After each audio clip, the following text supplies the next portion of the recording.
What is a control group approach?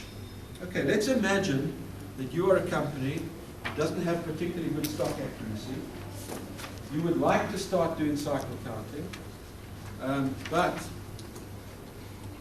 every time you do a count, you find really, really poor accuracy. Every time you do it, on average, perhaps, when you count your inventory, you find that only 50–60% of the items are correct, which is not good enough. What you want to do is you want to rapidly improve stock accuracy. And that's where we use the control group approach. What we do is instead we say, let's have a blitz. Let's have a concerted effort to try and find out what is the cause of our inaccurate stock.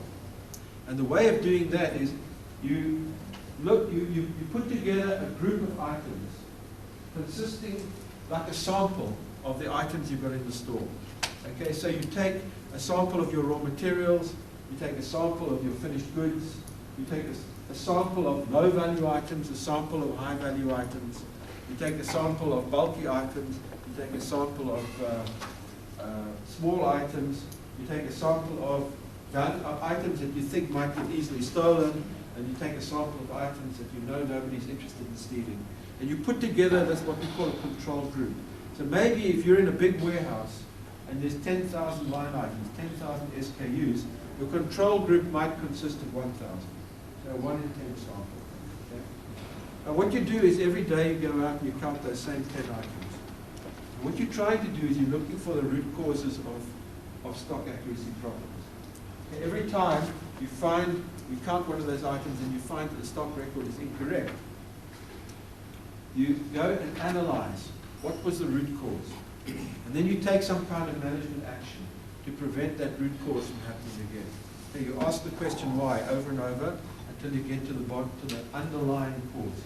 So if the reason for it was inventory transactions not being processed, take some management action of whatever sort. Train the people, improve the systems, whatever you need to do to make sure that that cause of stock accuracy goes away, of bad accuracy goes away. And so you keep working on your control group until you've achieved satisfactory accuracy on your control group.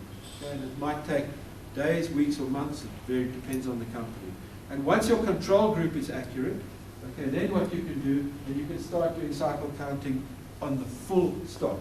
What some companies do actually is they just expand the control group. They make it bigger and bigger over time until eventually they're doing a proper cycle counting program where they count every single item, not every single item, but they count every item in the store is likely to be counted over